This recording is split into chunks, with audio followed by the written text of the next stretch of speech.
Bonjour. Bonjour mes amis québécois. C'est une joie d'être avec vous. C'est une joie de partager la communion fraternelle. On est un de la même famille. En Jésus, il n'y a plus de race, il n'y a plus de langue. On est tous du même royaume.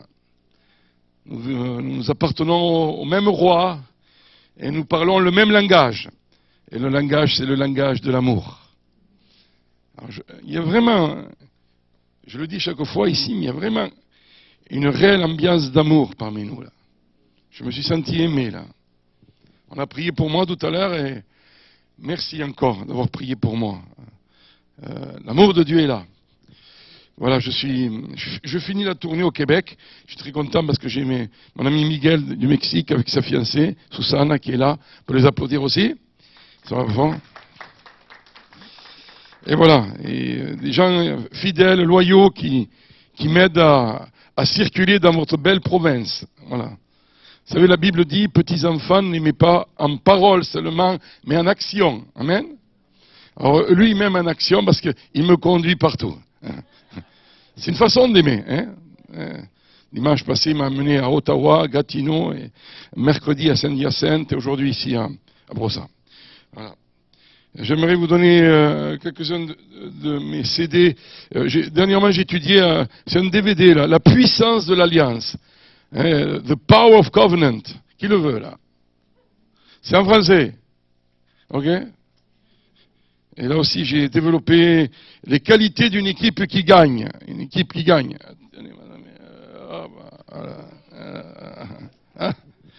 Gift, on aime les cadeaux. Merci pasteur David de me recevoir encore une fois. Et chaque fois que je lui envoie le mail, il me dit oui, tu peux venir. C'est vraiment rassurant de savoir qu'on est reçu ici. Hein. Voilà.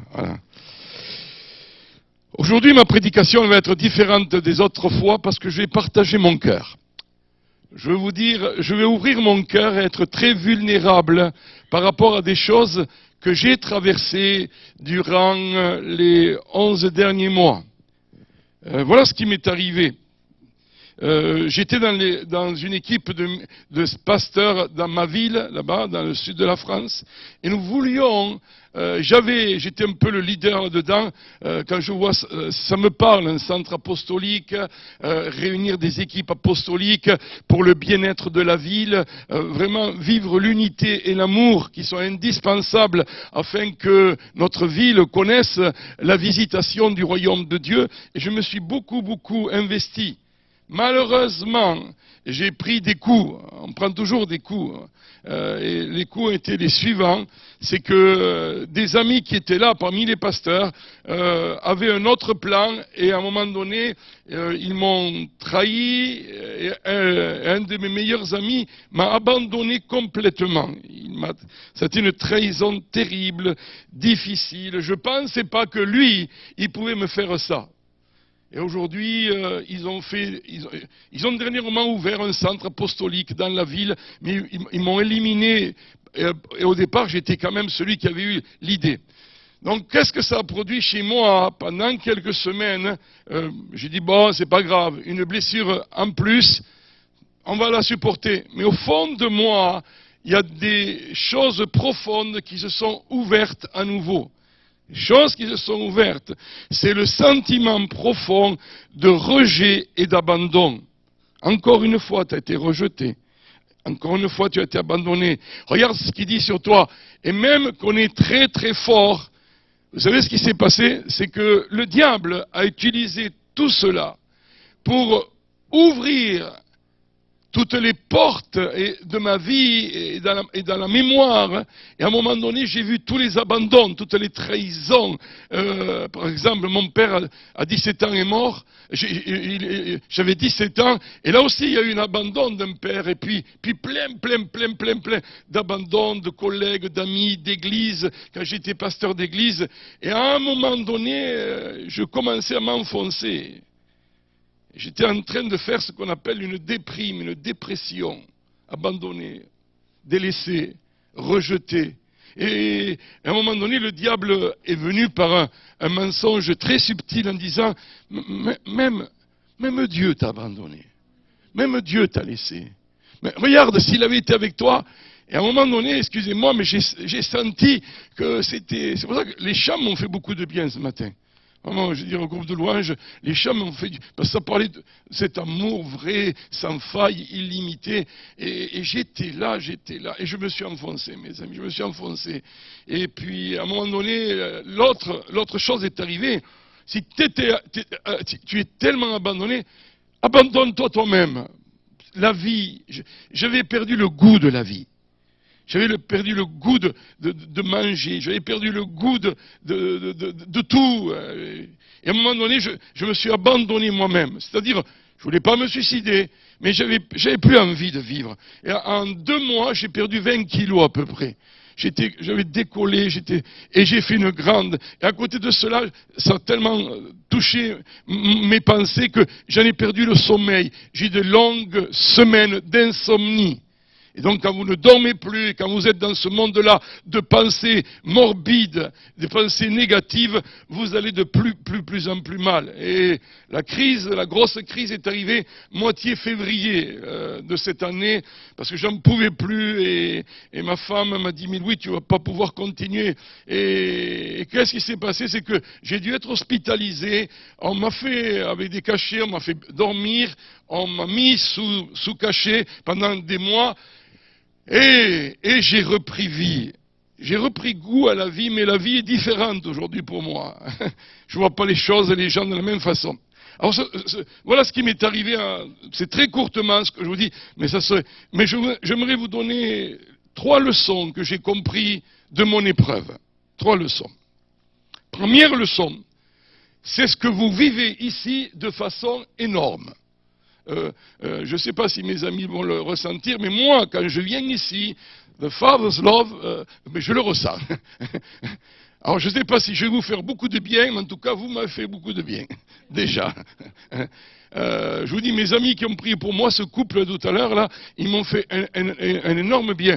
À un moment donné, dans ce puits, dans cette fosse de la solitude, de l'abandon, de l'isolement, du rejet, j'ai compris que la chose la plus importante dans ma vie, ce n'était pas tout ce que je projetais devant les autres, ce n'était pas mes exploits, ce n'était pas mes années de conversion, mes voyages. La chose la plus importante, c'est que j'avais besoin personnellement de vivre et de rencontrer le Dieu d'amour. Je devais vraiment goûter et sentir combien le Seigneur est bon. Je devais, vous savez, un peu l'image qui me revient souvent, c'est lorsque le fils prodigue revient à la maison, il a décidé, il a un cœur repentant, la Bible dit que le père le vit de loin, courut, le prit dans ses bras et l'embrassa profondément. J'avais besoin que ce père vienne vers moi, court vers moi, m'embrasse profondément et que je me sente aimé simplement pour qui j'étais, Louis, simplement, et pas mes accomplissements. Et ça, j'ai commencé à l'expérimenter, je commençais à le vivre, ça a été une réalité. Seigneur, je sais que tu m'aimes, je sais que je suis précieux à tes yeux. Et bien sûr, il y a des versets dans la Bible qui m'ont fait énormément de bien. Un des versets qui m'a fait énormément de bien, c'est Ésaïe 43, 4. Ésaïe 43, 4.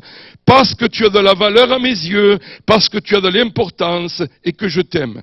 On va le personnaliser ce matin. On va dire, parce que j'ai de l'importance, parce que j'ai de la valeur à ses yeux. Est-ce que vous voulez dire après moi? Parce que j'ai de la valeur à ses yeux.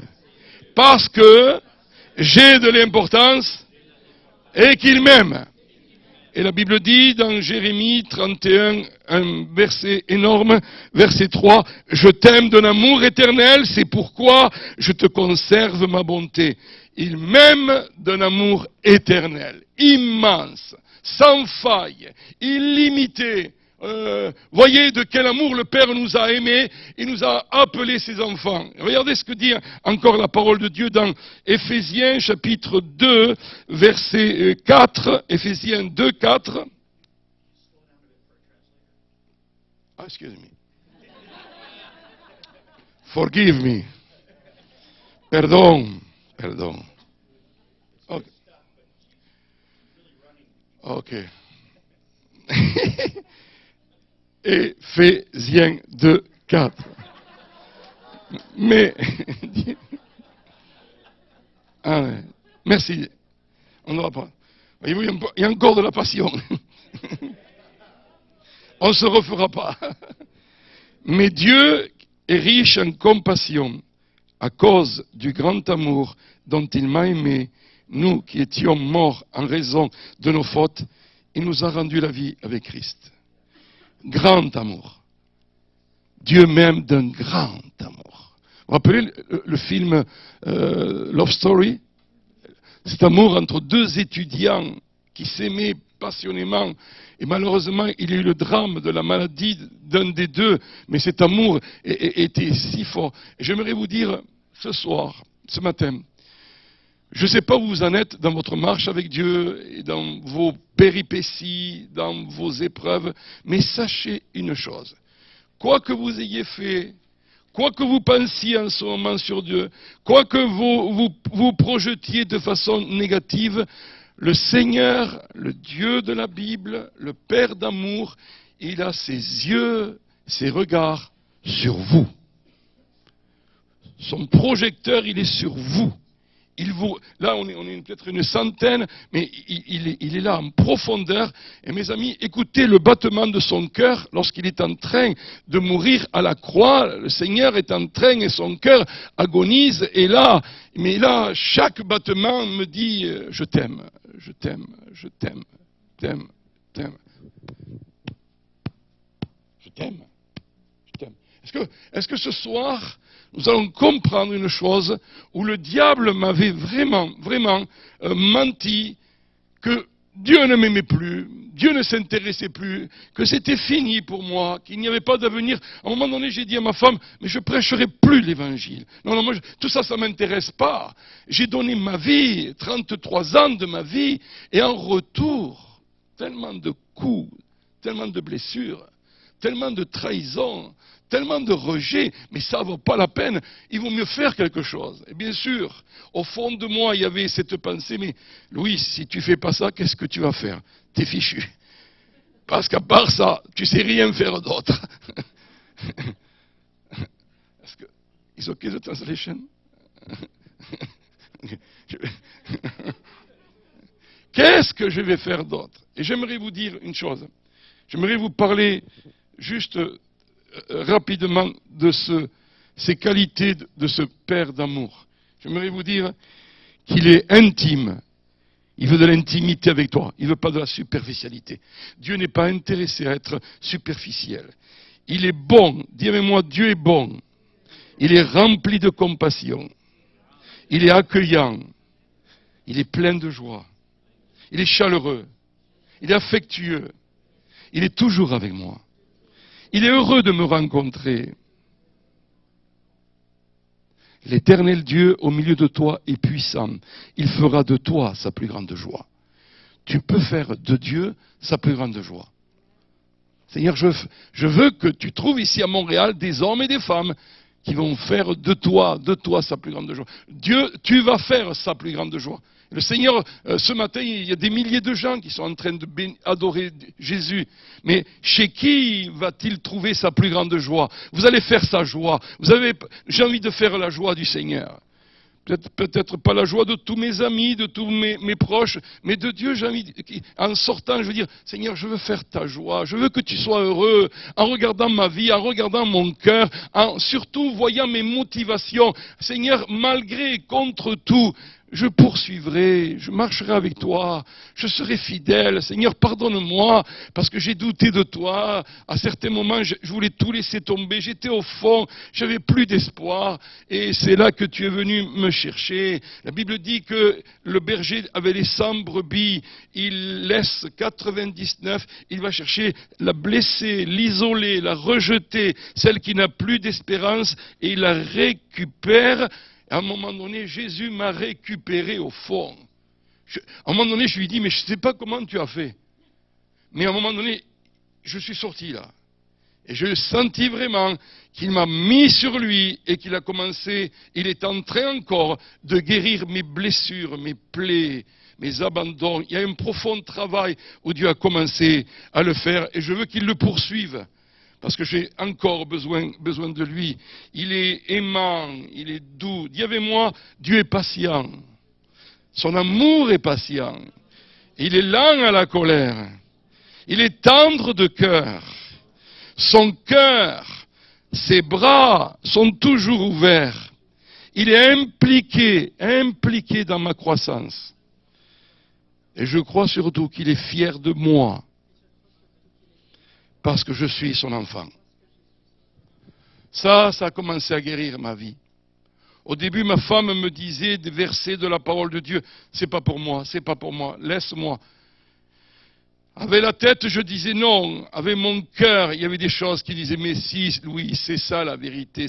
Parce que vos pensées sont tellement négatives et vous êtes en train de vous effondrer. Vous êtes dans la déprime totale. Donc vos pensées sont complètement à l'envers. Mais au fond, il y a cette espérance, si c'est vrai, ça va se faire, tu verras. Mais à un moment donné, ça a duré quelques mois et je pensais que c'était fini. Mais béni soit le Seigneur qui nous a aimés d'un si grand amour, qu'il est venu à notre rencontre. Ça m'a fait du bien. La seconde chose qui m'a fait du bien, je vais vous dire, c'est que quelques personnes vous aiment authentiquement. On a besoin de quelqu'un. Dans cet abandon total, j'avais besoin. Et ce quelqu'un, en premier, a été mon épouse. Mon épouse elle est professeure d'anglais. Elle a dû quitter un mois l'école parce que j'avais besoin d'une présence. La solitude, l'inquiétude, l'angoisse, de tous les côtés étaient là. Et j'avais besoin de quelqu'un que je pouvais toucher. Et toi, tu m'aimes? Mais toi, tu ne vas pas m'abandonner? Mais je me souviens, je mangeais à table, ce que je mangeais, pas beaucoup, mais j'allais vers elle, et chérie, tu m'aimes. Et ma femme m'a rassuré, ma femme m'a fait comprendre que j'étais aimé. Et vous savez que ça fait vraiment du bien de se sentir aimé. Ça fait vraiment du bien de se sentir accepté. Ça fait vraiment du bien. Il y avait des choses qui commençaient à me guérir. Mais après, j'ai eu quelques amis qui me connaissent depuis longtemps. Ils m'ont appelé. Il y en a un qui était à Montréal, mais il était venu en France pour un mariage. Il a fait un détour de 400 kilomètres. On s'est vu quelques heures. Et de nouveau, ça a commencé à guérir. Il y a des amis qui sont... Et un ami à Nîmes, dans une ville, et je l'appelais sans cesse. Je suis allé chez lui. Et à un moment donné, mes amis, j'aimerais vous le dire, on a besoin de quelqu'un. Parce que quand nos visages tombent, quand nos masques tombent, on a besoin, et moi, dans tout ce que je fais pour le Seigneur, j'ai besoin de cela. J'aimerais vous parler, vous savez, quand Jésus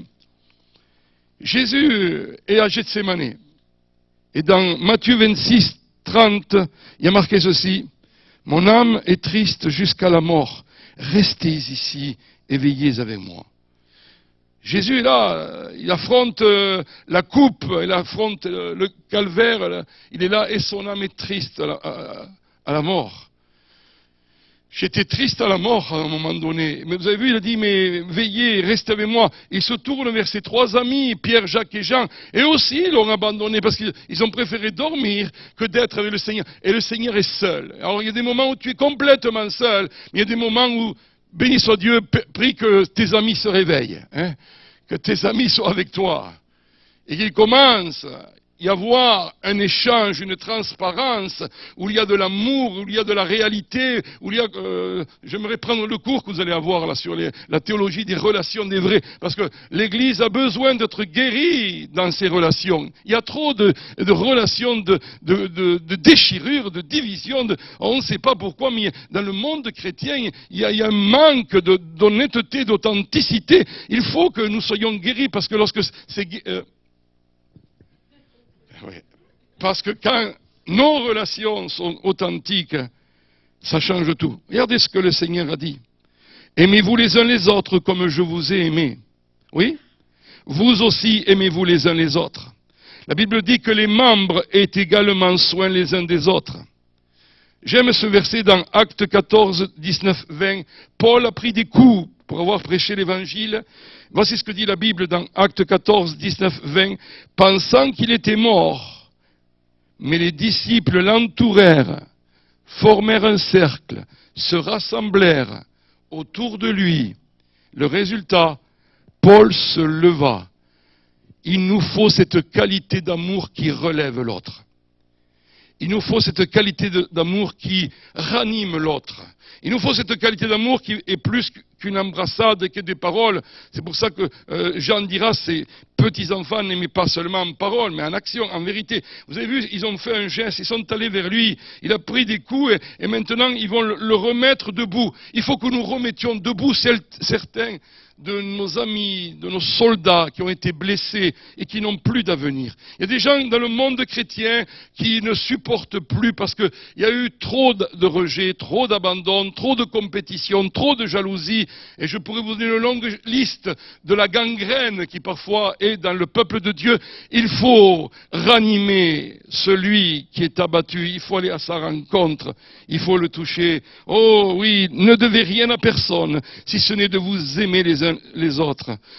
Trois choses restent, mais vous savez que la plus grande, c'est l'amour.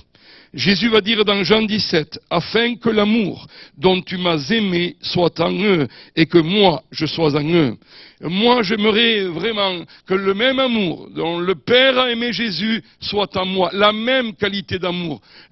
Cet amour sans réserve. Vous savez ce que c'est l'amour de Jésus? C'est amour, un don total.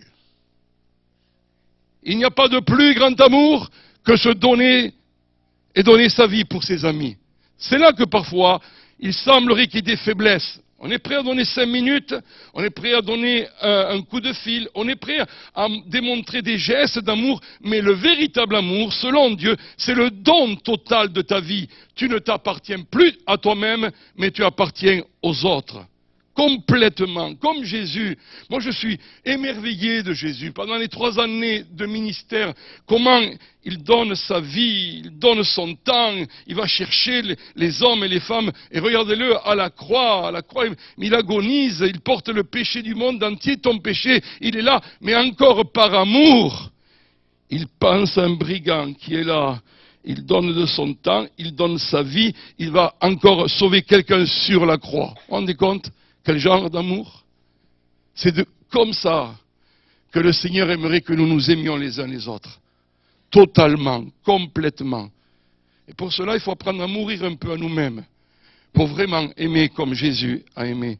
Mes frères et mes sœurs, mes amis, j'ai appris ça. Et ça a été pour moi douloureux. Mais je sais que Dieu m'aime aujourd'hui. Et je sais que je veux apprendre à aimer les autres. Oh, à ceci, tous reconnaîtront que vous êtes mes disciples. Si vous avez la même théologie, non. Si vous allez à la même église, non.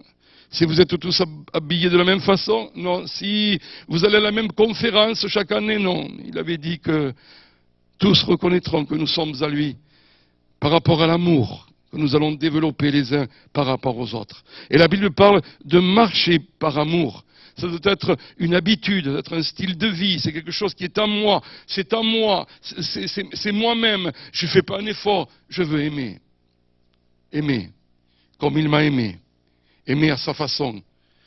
La Bible dira dans Corinthiens 13 que cet amour est honnête, il est serviable, il est constructif, il n'est pas jaloux, il n'est pas orgueilleux, il évite de blesser les autres, il est désintéressé, il n'est pas susceptible. Et la Bible dit, cet amour-là ne périra jamais. Dans le ciel, nous n'aurons pas de surprise, parce que ça va être l'ambiance complète de l'amour à son summum. Mais plaise à Dieu que nous puissions nous aimer de cette façon-là. Seconde chose que j'aimerais vous dire, j'ai dû apprendre à combattre et à dépasser mes peurs. Je me suis battu avec mes peurs et mes craintes. Vous direz, mais quelle peur? Je vais vous donner une liste de peurs et de craintes que j'ai eues. Cette maladie, ce qui t'arrive, Dieu ne pourra pas t'en délivrer. Parce que dans la dépression, j'ai encore ce problème aujourd'hui, j'ai des acouphènes. Je crois que les Anglais appellent ça tinnitus. Et depuis 10 mois, j'ai ça, continuellement. Quand je prêche, je l'entends moins, mais continuellement ce bruit de l'oreille interne, et ça vous brise, ça vous ruine des fois, c'est lassant tout ça. Donc à un moment donné, je me bats par rapport à ça, mais ça t'est arrivé, ça t'arrivera. Qu'est-ce que Dieu va t'en délivrer? Tu te réveilles le matin avec, tu t'endors avec, et voilà une des craintes avec lesquelles je me suis battu, et je me bats encore aujourd'hui. Il te punit par des péchés que tu lui avais cachés. Et j'y suis passé par des temps de repentance. J'ai voulu vraiment être vrai avec Dieu, parce que ça fait pas de mal de se repentir. Et j'ai commencé, Seigneur, dis-moi, j'ai évacué tout cela. Ta fin va être terrible. À un moment donné, bien sûr, la crainte de la mort et la mort m'ont poursuivi. Et tu vas mourir. Et ma femme me disait, mais Louis, non, parce que là, elle m'a donné des paroles. Elle relisait le psaume 91 et elle a lu, rappelle-toi ce que dit la Bible, puisqu'il m'aime, je le délivrerai et je lui ferai voir de longs jours. Et cette promesse, elle l'a tenue, parce qu'à un moment donné, elle disait, mais elle ne me reconnaissait plus en tant que mari. Et c'était très difficile pour elle. Une autre crainte qui est arrivée, c'est tu ne trouveras jamais d'aide, tu as abandonné et tout et tout. Et vous savez, quand on est dans ce monde-là, c'est difficile. Qu'est-ce que j'ai appris, et j'apprends encore aujourd'hui, c'est d'abord à dire au diable, qui est le père du mensonge et le père de la crainte. Le diable, c'est lui qui nous amène dans des craintes, dans des angoisses et des anxiétés. Tu arrêtes ton travail. Tu as le droit de prendre l'autorité en tant que chrétien et lui dire non, ça suffit maintenant. Tu as besoin, une autre chose que j'ai apprise, c'est reprendre mes pensées en main. Louis, tu arrêtes de penser comme ça, de reprendre mes pensées, parce que vos pensées vous amènent dans tous les... Et Dieu te donne la possibilité de reprendre, parce que c'est toi qui dois être maître de tes pensées. C'est pas le diable et le mensonge, tu dois. Et vous savez comment on peut faire cela? Simplement, par la vérité de la parole de Dieu, par la pensée de Dieu. Qu'est-ce que Dieu lui pense? Qu'est-ce que le Seigneur lui te dit? Et c'est là que nous avons besoin d'aimer la parole, mémoriser la parole et commencer à te laisser pénétrer que la parole est la vérité et la réalité autour de toi n'est pas la vérité. La parole de Dieu est la vérité. Oh, j'ai commencé vraiment, merci. Est-ce que la traduction, ça va? Ça suit? Ok.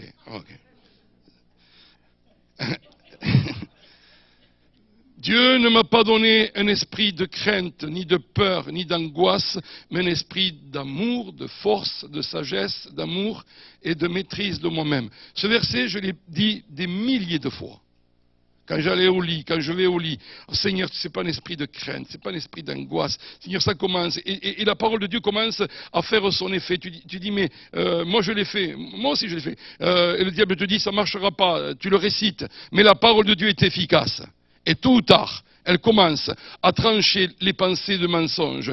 Un des versets que j'ai lu, c'est dans 1 Jean, l'amour parfait bannit la crainte. Il n'y a pas de peur dans l'amour. Vous savez où nous devons arriver? C'est savoir que l'amour de Dieu est parfait pour nous. Il nous aime parfaitement. Il nous aime vraiment. Personne ne peut t'aimer autant comme lui. Et à un moment donné, tu t'abandonnes. Il faut s'abandonner. Seigneur, merci. Et dans cet amour-là, il n'y a pas de crainte et de peur qui peuvent se glisser en moi. Seigneur, merci parce que l'amour parfait bannit la crainte. Et j'ai commencé à confesser la parole de Dieu. Je me suis fait plein de listes de versets de la parole de Dieu. Et j'aimerais juste vous en laisser quelques-unes. Ce n'est plus moi qui vis, mais c'est Christ qui vit en moi. Je suis éloigné de l'oppression. Et la crainte ne s'approche pas de moi. Dans Ésaïe 54, 14. Je suis né de Dieu et le diable ne me touche pas. Ça, je dis plus, tu me touches pas. Je t'appartiens pas. Le mal ne me touche pas. Il y a encore des versets comme je suis plus que vainqueur par celui qui m'aime. Ça, c'est important. Je suis un vainqueur par le sang de Jésus et par la parole de mon témoignage. Dans ces moments-là, au début, j'avais que des paroles négatives. Je me détruisais moi-même. J'étais en train de dire, mais je l'ai prêché, ça marche pas. Et ma femme me disait, mais non, fais confiance. Mais non, Anne, tu sais pas, je l'ai fait. Et à un moment donné, mes paroles étaient en contradiction avec ce que je espérais croire dans mon cœur. Il y a eu un combat. Et à un moment donné, c'est la parole de Dieu qui a commencé à vaincre. À un moment donné, c'est la parole de Dieu qui m'a donné de l'espérance. À un moment donné, Dieu était en train de me sortir de cette fosse. Oh, il y a encore un verset qui dit, la souffrance ne peut pas vaincre dans mon corps, car Jésus a porté toutes mes souffrances. À un moment donné, j'ai dit, je ne vais plus parler de choses négatives. Et ma femme me disait, arrête-toi, là, c'est des choses négatives. Et j'ai commencé à renverser la façon de parler sur ma situation. Oh, je ne crains pas, je ne suis pas coupable, il n'y a plus de condamnation pour ceux qui sont en Jésus-Christ. Et j'ai commencé à donner un tour de manivelle encore. Oui, Seigneur, ta force me suffit. Oui, Seigneur, merci parce que quand je suis faible, c'est là que je suis fort. Et j'ai commencé à confesser la parole de Dieu. Et la Bible dit dans 2 Corinthiens 4,13, « Et comme nous avons le même esprit de foi, selon ce qui est écrit, j'ai cru, c'est pourquoi j'ai parlé. Nous aussi, nous croyons, c'est pourquoi nous parlons. » Croire et parler, parler et croire. Il ne faut pas qu'il y ait un divorce entre ma foi et mes paroles. Il faut que je croie et que je parle la parole, même si je ne ressens pas exactement ça. Si mes pensées me disent le contraire, à un moment donné, il y a une percée. Je crois que Dieu est vrai, qu'il est la vérité, qu'il m'aime d'un amour éternel, qui ne permettra pas que je sois éprouvé au-delà de mes forces et qu'il y a une sortie de secours et que Dieu va m'amener de l'autre bord et qu'en fin de course, je serai plus fort qu'avant.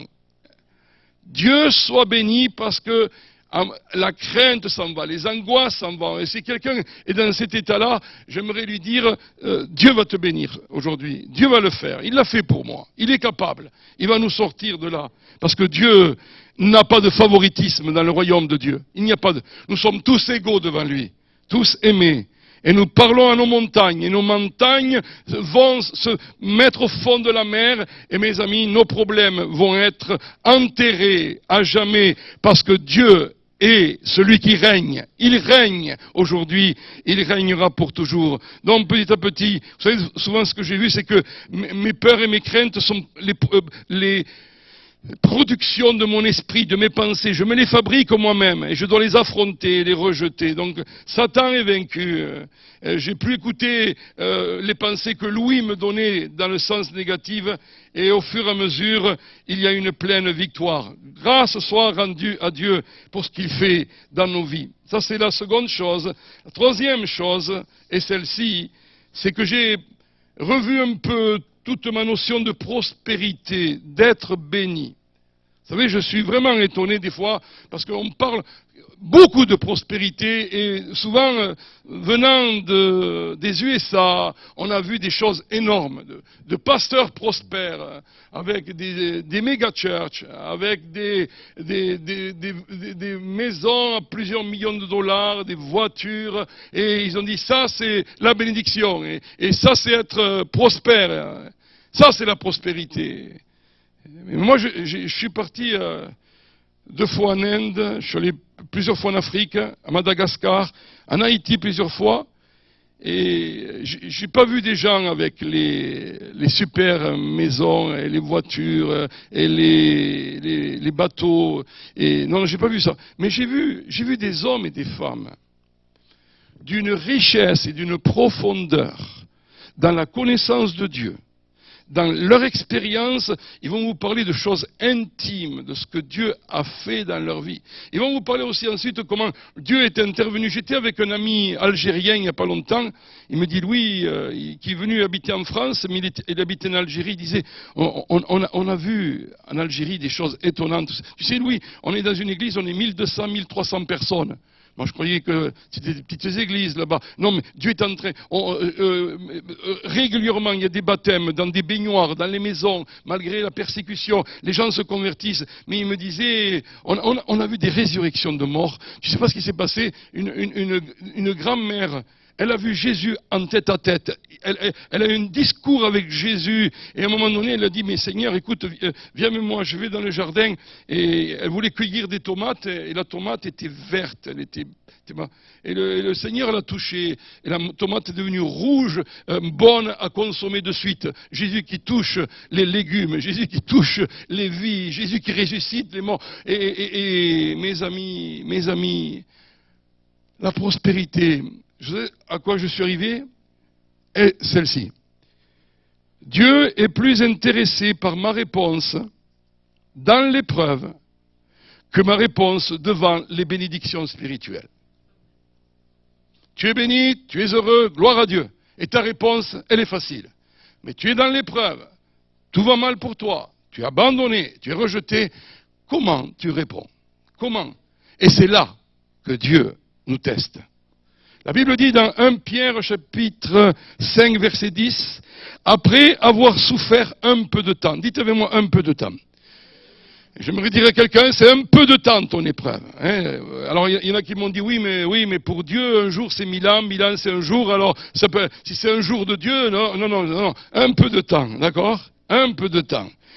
Tu seras formé, affermi, fort et rendu inébranlable. Dites-moi, est-ce que nous n'avons pas prié pour être rendus inébranlables, forts, formés, affermis, des chrétiens matures, solides, des chaînes, des hommes et des femmes qui marchent comme les fils matures du royaume de Dieu? On le veut tous. Qui ne le veut pas? Moi je veux. Moi, ouais. Allez-y, n'ayez pas peur. Qui le veut? Ouais. Praise God. Alors je vous dis, bienvenue, il vous faut des épreuves. Sans épreuve, vous ne serez pas arrivé à cette maturité, à être complet. C'est dans le package, c'est dedans. On ne peut pas dire ça, Seigneur, ça je ne le veux pas, ça tu vas l'éviter, ça surtout je ne le veux pas. Moi j'avais entendu ma mère, il y a eu des années, qui avait une acouphène, j'ai dit ça, que jamais ça m'arrive. Et je vais en être délivré. Je dis au Seigneur, parce que des chrétiens sont venus vers moi, ils m'ont dit, Louis, ça c'est comme Paul, l'écharde dans sa chair, tu vas la voir. J'ai dit, je ne veux pas cette écharde. Mes amis, il faut que nous prions et que nous sachions vraiment quelle est la volonté de Dieu. Et la volonté de Dieu, c'est que tu sois béni, délivré, guéri. Dieu veut, Dieu le désire. La maladie vient du diable, la maladie vient de Satan, elle ne vient pas de Dieu. Il n'est pas là pour te tester, Louis, tu vas tenir, tu vas pas tenir. Non. On est en train d'apprendre l'endurance. Moi, je suis en train d'apprendre la persévérance. Oui, c'est vrai qu'aujourd'hui, un des fruits, c'est que j'ai plus de compassion pour les gens qui souffrent. Je sens les gens qui ont besoin. Et il y a des choses qui ont changé. Mais mes amis, je continue à croire et je continuerai jusqu'au bout avec l'aide de Dieu que Jésus va être vainqueur de mes maladies, que Jésus va gagner le combat et que le Seigneur n'est pas un homme pour mentir, ni le Fils de l'homme pour se repentir. Ce que sa bouche a dit, sa main l'accomplit. Amen. Oh, la Bible dit ceci.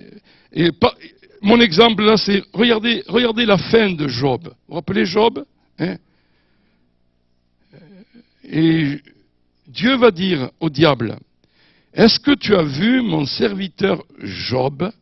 Est-ce que tu as vu? Moi j'aimerais que Dieu puisse dire au diable, mais tu as vu mon serviteur David? Tu as vu mon serviteur Sandy? Est-ce que tu les as vus? Tu les as vus? Dieu qui est fier de ses serviteurs, il a parié sur nous et on a gagné. T'as vu, j'ai parié sur lui, t'as vu, il a été fidèle, t'as vu, il est allé jusqu'au bout, t'as vu, il a traversé, toi tu pensais que tu allais le couler, mais regarde-le, il est plus fort maintenant. Est-ce que c'est pas ça? J'ai serviteur, regarde-les, mais regarde-les. Jésus ne veut pas une église fragile, frêle, petite, misérable, qui a pris le billet pour... on attend le train qui va nous amener au ciel, pauvre de nous dans ce monde. Non, une église glorieuse, une église qui est passée au travers du feu. Oh, l'église de Christ va se lever, mes frères et mes sœurs, parce que nous sommes passés par la vallée de l'ombre de la mort. Et vous vous rappelez, ce n'est qu'une ombre, c'est pas la fin. C'est une ombre, shadow. Oh, on passe au travers. Et j'aimerais vous dire ce matin, que Dieu va pouvoir féliciter. Il va dire à Job, Job va reconnaître ses erreurs, il va dire, je reconnais mes erreurs, j'étais impropre juste, mais je me repens, j'avais entendu parler de toi, mon oreille avait entendu parler de toi, maintenant mon œil te voit. Et il est arrivé dans une profondeur, on va voir les choses de Dieu, mes amis. On va voir, on va pas seulement sentir, on va voir la grandeur, la puissance, l'éclat de la majesté de Jésus. On va voir les signes, les prodiges et les miracles. On va voir Dieu en action, on va le voir. Parce qu'on a traversé cette épreuve où nous avons été testés et Dieu dira, écoutez à ses amis, ses faux amis, il va prier pour vous, mon serviteur, et ensuite je vais le rétablir et tout et tout. La Bible dit qu'il eut 2 fois plus, vous vous rappelez, le double. Job eut 2 fois plus. Sa fin fut, et j'aimerais vous dire que notre fin sera doublement bénie, notre fin sera doublement heureuse, nous serons doublement portant du fruit, parce que Dieu va tenir sa parole. Mais nous aurons été testés et éprouvés, parce que c'est ce que dit la Bible dans Actes 14, 22, ils affermissaient les disciples, les exhortaient à demeurer dans la foi, parce que c'est avec beaucoup d'épreuves et de tribulations qu'il faut entrer dans le royaume de Dieu. Mes amis, c'est dedans, l'évangile facile, l'évangile où Dieu te bénit tout le temps, oui, mais la Bible dit qu'il y aura des épreuves. Est-ce que Jésus n'a pas été éprouvé? Et tel disciple, tel maître, tel disciple. Et j'aimerais vous dire, soyons heureux parce que on n'est pas dans des degrés d'épreuve comme en ce moment dans des pays du monde entier, ils souffrent. Je suis avec un pasteur arménien là et ils aident beaucoup la Syrie en ce moment.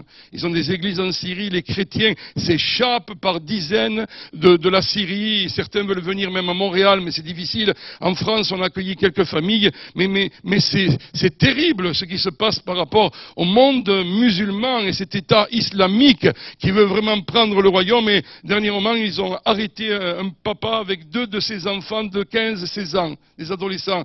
Et ils ont dit, vous êtes chrétien? Oui, on est chrétien. Vous aimez Jésus? Reniez.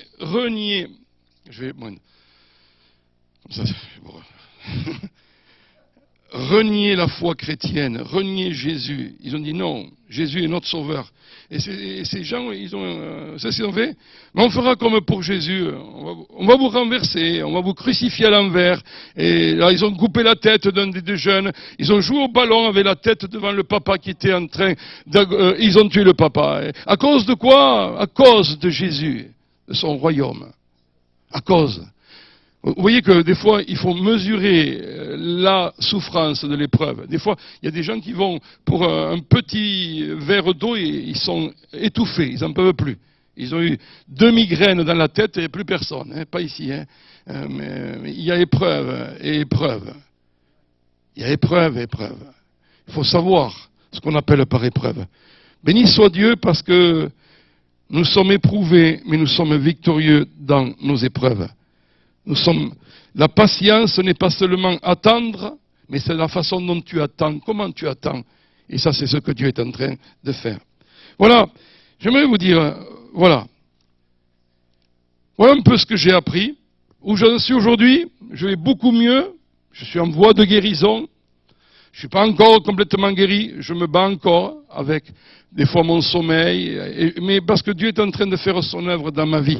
Alors vous allez continuer à prier pour moi, on va ensemble, parce que c'est ensemble la Bible dit que nous portons nos fardeaux ensemble, nous partageons nos vies, et c'est plus qu'un moment de prière à l'église, et j'aimerais vous dire, puissiez-vous trouver quelques personnes qui vont vous aimer et vont vous aider à traverser le fond, le bout du tunnel, parce que nous allons voir la lumière, nous allons voir la bénédiction, nous allons atteindre la totalité et surtout, nous allons être changés et transformés. Aujourd'hui, c'est un nouveau Louis qui vous parle. Je vois les choses, les gens différemment et je veux continuer à grandir. J'aimerais vous dire, mes frères et mes sœurs, Dieu va le faire avec vous, Dieu va vous bénir et j'aimerais vous dire, il nous a tellement aimés qu'il ne permettra pas qu'une larme de trop ou qu'une épreuve de trop nous frappe. La Bible dit que Dieu est fidèle et il ne permettra pas que nous soyons éprouvés au-delà de nos forces. Donc il connaît nos forces. Il sait dire stop à l'épreuve. Et ce soir, j'aimerais vous dire, Vous êtes bénis de Dieu. Et nous allons prier ensemble, afin que la parole de Dieu devienne vraie. Seigneur Jésus, merci. Merci parce que tu es le chemin, la vérité et la vie. Seigneur, merci parce que nos vies sont entre tes mains. Merci parce que rien de trop difficile n'est pour toi. Merci parce que tu as tout entre tes mains. Tu as tout en contrôle. Tu as l'Église entre tes mains, tu as nos vies entre tes mains. Et ce matin, nous te disons, nous nous abandonnons à toi. Nous te faisons confiance. Quelle parole allons-nous croire? Pas celle du diable, surtout pas. Pas celle de nos pensées négatives, pas celle de l'environnement, des gens qui viennent. Nous croirons ta parole, Seigneur. Ta parole est la vérité, ta parole est juste, ta parole s'accomplit, ta parole, Seigneur, elle est celle que tu envoies. La Bible dit, il envoya sa parole et elle est guérie. Seigneur, merci pour ta parole. Merci pour ta parole qui nous révèle l'amour profond dont tu nous aimes. Il y a un amour de Dieu profond pour toi, mon frère. Reçois-le. Tu n'as pas à le mériter. Tu n'as pas à l'administrer. Reçois. Laisse-toi inonder. Laisse-toi saturer. L'amour de Dieu. Je prie que ton amour coule ce matin comme il a déjà coulé depuis le début de cette réunion. L'amour de Dieu est là. Plongeons dans cet amour. Laissons-nous vraiment imbiber de son amour. Que toutes nos cellules, que tous nos nerfs, nos muscles, que toutes nos os, que notre corps entier soit inondé de l'amour de Dieu. Tu as été aimé à un grand prix. Il t'a aimé d'un amour éternel parce que tu as de la valeur à ses yeux. Il a de la compassion à ton égard. Mon frère et ma sœur, c'est la base de ta vie, c'est ça. Et que le diable ne vienne jamais te mentir parce que tu peux lui dire c'est pas vrai. Jésus m'a aimé, il m'aime parce que Dieu m'a aimé. Et devant les craintes, devant les peurs, devant les angoisses, reçois l'autorité de Dieu. Crois à la parole de Dieu. Crois, confesse, crois cette parole. Oh, elle va mettre en déroute les craintes. Ce n'est pas un esprit de crainte, mais de force, sagesse, d'amour. Je prie, Seigneur, que tu nous baptises de cet esprit de force, de sagesse et d'amour. Et Seigneur, merci parce que nous apprenons ensemble la prospérité. Répondre dans l'épreuve, c'est là ce que tu attends d'un homme qui est mature, Seigneur. Parfois, les chrétiens, pour pas grand-chose, sont éprouvés et ils commencent à remettre en jeu. Ce soir, lève une génération d'hommes et de femmes, de fils et de filles matures dans le royaume de Dieu, qui vont bâtir avec force, Seigneur, devant ce monde. Ce sont ceux qui ont été éprouvés, qui vont amener une solution aux épreuves de ce monde. Le monde est en train de vivre une agonie. Le monde est en train de vraiment vivre des angoisses, des temps. Il nous faut une nouvelle génération apostolique, envoyée, eux qui ont été guéris pour guérir les autres, eux qui ont été consolés pour consoler les autres. Merci Seigneur, parce que l'œuvre de Dieu s'accomplit. Et nous te disons, gloire à ton nom Jésus, nous t'aimons. Amen et Amen.